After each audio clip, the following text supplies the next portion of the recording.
Bienvenue sur le monde du droit. Aujourd'hui, je reçois Simon de Charentenay, président d'OpenFlow, solution de documentation juridique d'occasion. Simon de Charentenay, bonjour. Bonjour Arnaud Dumouriez. Pouvez-vous nous présenter votre solution? Oui, avec plaisir.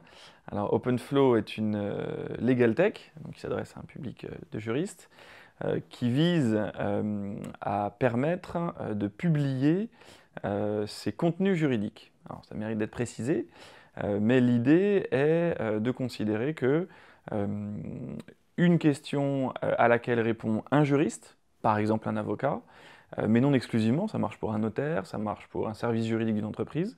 La question à laquelle ce juriste répond est susceptible d'intéresser des dizaines, voire des centaines de personnes en France. Or, tous ces gens ne sont pas connectés, et nous, on propose une solution qui permet justement de connecter le savoir juridique. Alors, il y a des précautions, il y a des déontologies diverses et variées, donc ça a été un peu le sujet pour nous sur lequel il a fallu travailler, et on a enfin réussi à créer OpenFlow qui garantit des sécurités juridiques qui permettent justement de valoriser ces archives. L'idée, en substance, n'est pas de vendre une prestation juridique de conseil, puisque c'est interdit, hein, c'est très réglementé.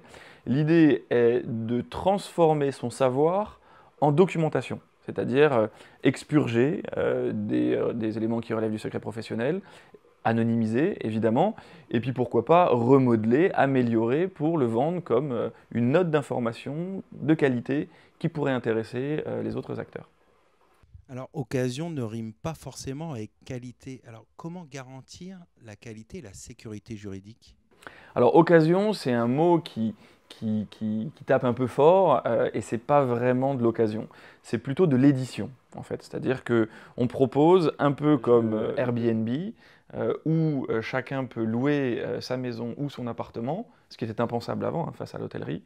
Eh bien nous on considère que chaque juriste, chaque avocat, chaque notaire, chaque expert comptable a un savoir-faire qu'il peut lui aussi mettre à disposition des autres. Et c'est une question qui est essentielle. A priori, nous, OpenFlow, comme on est nouveau, on propose une disruption économique, on a intérêt à ce que la qualité soit très bonne pour la réputation de la marketplace.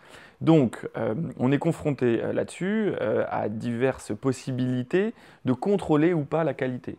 À partir du moment où le document est proposé sous forme d'information et n'est plus une consultation, un contrat à proprement parler, qu'il est anonymisé, expurgé, on peut vérifier, nous, la qualité. C'est-à-dire qu'on met en place un filtre qui est bien organisé juridiquement, qui permet de considérer que le document est au rendez-vous.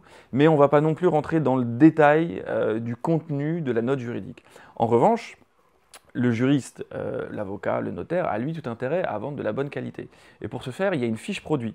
Et c'est sur la fiche produit que tout repose. C'est-à-dire que la réputation du vendeur, qui va avoir sa boutique en ligne sur OpenFlow, a intérêt à ce que les fiches produits soient très bien détaillées, qu'elles expliquent bien le produit, qu'elles précisent bien la date. C'est-à-dire qu'on peut vendre un document qui a 1 an ou 2, même s'il y a une réforme. Simplement, il faut bien le mentionner, il faut que ça soit clair, et les conditions générales de vente et d'utilisation le précisent.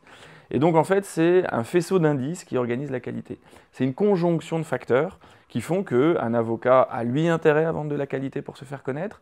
Nous, on vérifiera que le document, au niveau délictuel, ce n'est pas une farce, voilà. Et ensuite, la fiche produit devra préciser le contenu du document. Ce qui fait que, par le truchement de ces éléments, on arrive au rendez-vous de la qualité. Alors après, la qualité peut être variable. Il peut y avoir un document qui est pas cher, pour dire trivialement les choses, et qui est de qualité moindre, mais très utile sur un point précis. Et vous pouvez avoir des documents de très très haute qualité qui ont des prix qui sont beaucoup plus élevés. Là-dessus, c'est comme une marketplace, on est sur la loi du marché entre l'offre et la demande. Simon de Charentenay, merci. Avec plaisir.